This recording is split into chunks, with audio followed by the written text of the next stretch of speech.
Hello, good afternoon. Welcome to another vlog. Sorry I'm kind of in the car like this because it's really bright outside and I didn't really prepare for the brightness and I want to keep my aperture down. But anyway, I don't know what I was thinking, but sorry for the lack of intro here. I am at the camera shop.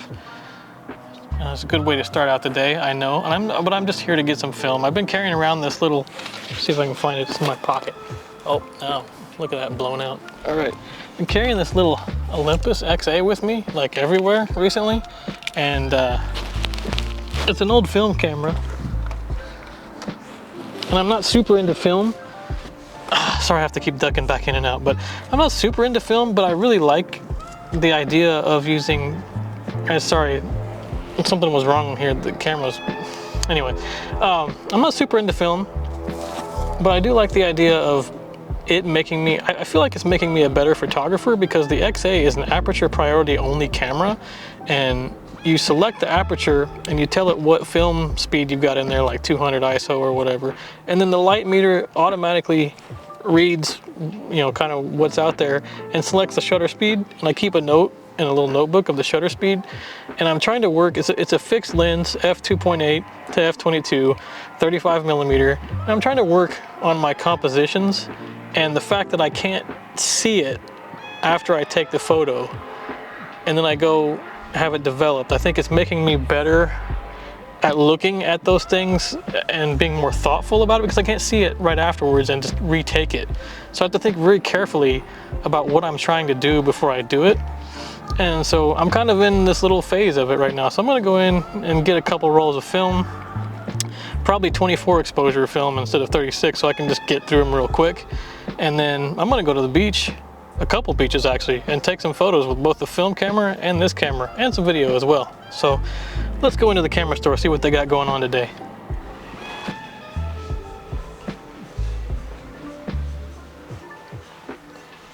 Hobo light. They're trying to convince me to buy a hobo light. Here, hold that one up again. So you guys are still...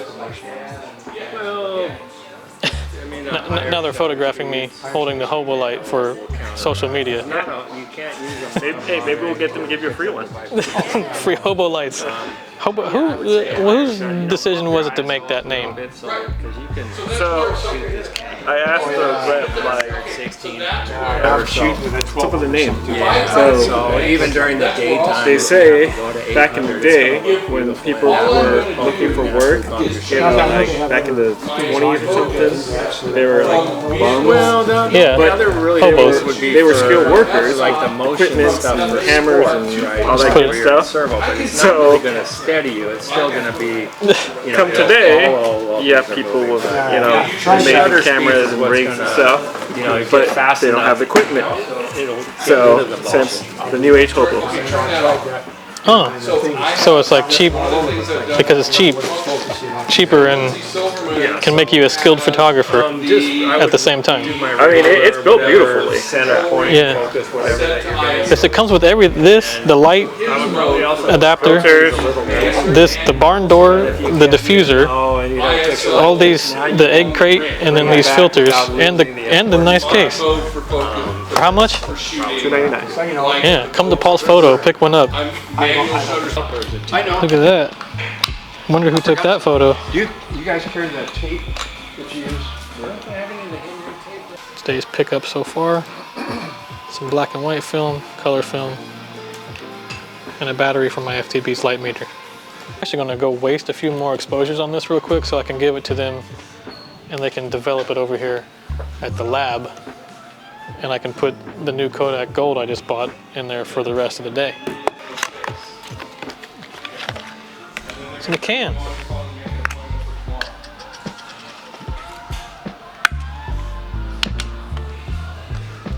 All right, this is how we load a film camera, right? This is an important skill to have. It's a little bit counterintuitive. You think you're putting it in upside down, but you're actually not. See the little dimple? Right. Then stretch. This one's a little bit different than some. You stick the edge of it inside the trench there. I don't know what you call that. What do you call that? A groove? Trench? Something? little markers. I don't know. And sometimes it's trick. There we go. You'll know it when you get it. And then there's some little nubs here. You want to make sure you're on there. Push it in. Push this down. Make sure you're good, that it stays. Close it. Then you gotta wind it. Nope, see it, something didn't catch. Oh. Right, so it was a silly mistake. I tried to take a picture of Peter, and it was on its last frame. The camera broke. And so the shutter was wound, and then when I tried to advance it, it wouldn't go because the shutter was wound. So I hit the shutter button, and then the film rolled. And now we're on 1. See that? We're good. All right, got some film, and I'm headed to the beach to take photos and video with this XH2S, as well as an Olympus XA. I'm excited to see what those photographs turn out like. Peter is having them developed for me right now, and yeah, I'm kind of, I don't know how they, I hope they turned out good, and I hope these new ones turn out good as well. But you probably won't see them in this vlog, but maybe the next one.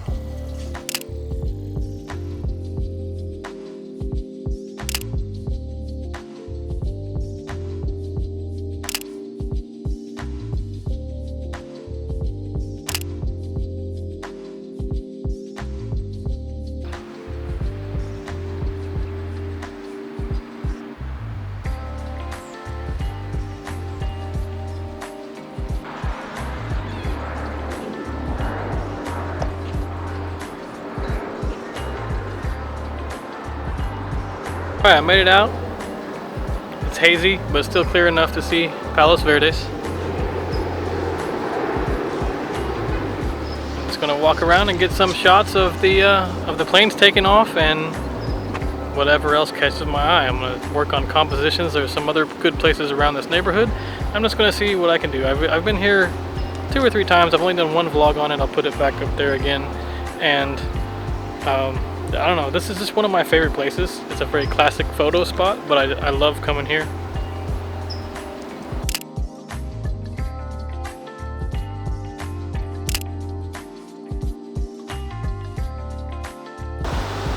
I don't remember this glass house. I mean, I'm sure it was there, but I don't remember the whole wall being glass.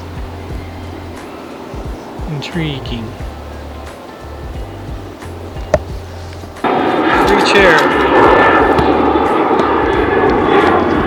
Free chair, but I see a free prop to set up a shot, and then I'll put it back.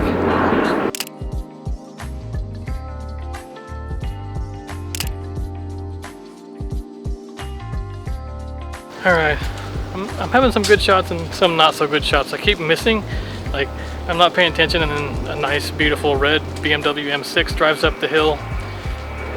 A classic one too, like a shark, like a 1988. And it's just not working out for me, or I'm getting the wrong airplanes, or I'm vlogging when I should be shooting, or shooting when I should be vlogging.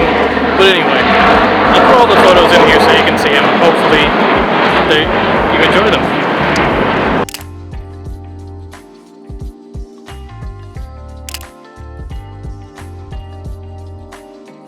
So I'm going to try one more. I want to hang out for a minute and put my telephoto lens on and try to get shot of this behind me, only with a nice airplane. I'm gonna wait till one of the ones takes off from the runway that's closer to me, so it appears obviously larger, and then the compression from my telephoto might help, and we'll see how that turns out.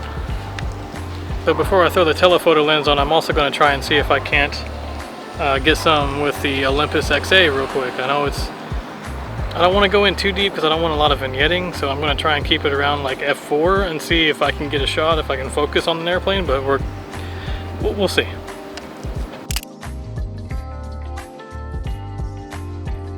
Alright, hopefully my audio didn't sound too bad, because halfway through this both of my mics mysteriously died, even though I had recharged them before this trip. But I'm back on this old Movo shotgun mic, so it's loud out here, it's windy. Hopefully I can extract that and fix it. But anyway, I'm obviously not going to be able to see the shots I took with the Olympus XA today, but I let you be the judge of the other ones, because I think I got some that are okay. And now I'm just gonna try one more thing before I go home, and then I'm gonna go get some food. Never done a rear view mirror shot before, and that's the last thing I'm going to do. I know they're a little bit cliche, a lot of people do them, but I've never done one, and I want a chance to take one and then edit it, so that's what's going to happen right now.